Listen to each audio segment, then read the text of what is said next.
자, 이번 편은 대면 판매 시장은 살아있다라는 내용입니다. 얼굴 보는 세일즈가 답이다.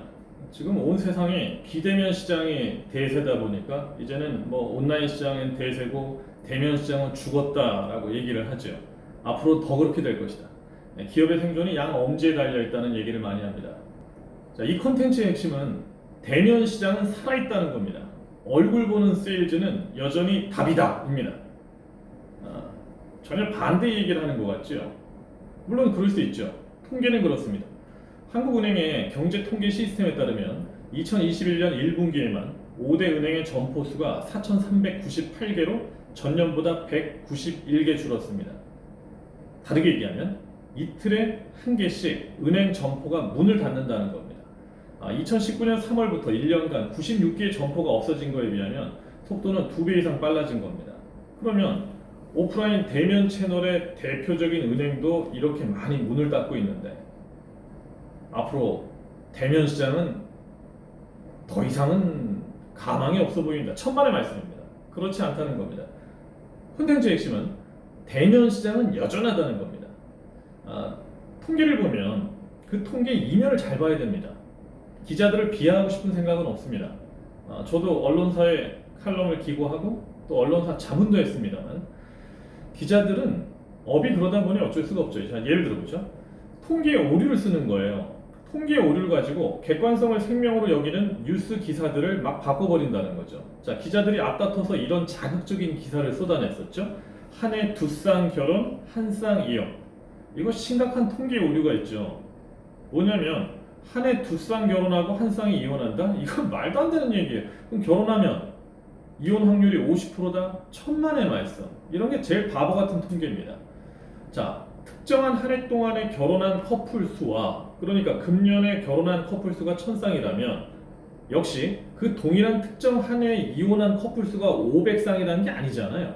뭐냐면 결혼 커플은 올해 한 해인데 이혼 커플은 이미 1980년, 70년, 60년 그 전부터 수십 년 동안 결혼했던 커플들이 올해 한 해 이혼한 숫자인데 그걸 마치 올해 한 해 결혼한 커플 수하고 비교를 해버리니까 그렇게 이혼율이 높게 나오는 거죠. 정말 정밀한 통계를 내려면 이혼한 사람의 결혼 기간을 조사해서 그게 30년이라면 그 30년 동안 그 결혼 기간 동안 결혼한 모든 커플 수하고 비교를 해야 맞습니다. 그러면 이혼율은 현저하게 떨어집니다. 이런 게 통계 오류죠. 자, 대면 시장의 두 번째 얘기입니다. 대면 시장은 살아있다 컨텐츠 두 번째. 자, 대면 시장은 여전히 살아있습니다. 통계에 흔들리지 마십시오. 대표적인 서민 창업 업종으로 음식점이 있죠. 저도 한국외식산업경영연구원을 1년에 몇 번 갑니다. 많은 요식업 대표들을 만나봅니다. 만나보면 안 힘들다는 분들이 많죠. 통계의 지표는 더 암울합니다. 국세청의 국세 통계를 보면 작년에 18만 1000개 새로운 요식업이 생겨났습니다. 그런데 작년에 사업을 접고 폐업 신고한 음식점은 얼마나 될까요? 16만 6천 개 정도 됩니다. 그러면 음식점 10곳이 문을 여는 동안 9곳이 문을 닫았다라는 뜻이죠. 그래서 뉴스가 기만적인 거예요. 이 뉴스를 보면 음식점 10곳 중에 9곳 망한다 이런 기사 넘쳐납니다. 인터넷 검색해보세요. 음식점 10곳 창업하면 9곳은 망한다. 그러면 요식업 창업은 꿈도 꾸지 말아야 될까요? 천만에. 이런 것도 역시 통계 오류입니다. 10 창업하면 9 망한다는 기사는 쓰레기라고 보면 됩니다. 논리는 간단합니다. 기자들이 왜 이런 걸 좋아하냐면 자극적이잖아요. 그러니 청년들이 뭘 하려고 하면 이미 길을 꺾어버리는 것밖에 안 된다는 걸 아셔야 되는데 안타까운 거죠. 자, 왜 이 통계가 웃긴 거냐면 첫째, 한 해 창업한 음식점의 개수와 한 해 폐업한 음식점의 개수는 비교 대상 자체가 아니죠. 폐업한 음식점 모두가 창업한 음식점하고 같은 해에 오픈했다가 같은 해에 문 닫은 게 아니잖아요. 그러니까 올해 폐업한 음식점은 수년, 수십 년 동안 운영하다가 올해 폐업한 거지 금년에 오픈했다 금년에 폐업한 건 아니잖아요. 근데 수년 또는 수십 년 동안 운영해오다 폐업한 숫자를 단지 1년간 창업한 음식점하고 비교해버린 겁니다. 그러니까 정확하게 비교하자면 30년 만에 폐업한 음식점은 30년 동안 창업한 모든 음식점 숫자하고 비교해야 정확한 겁니다.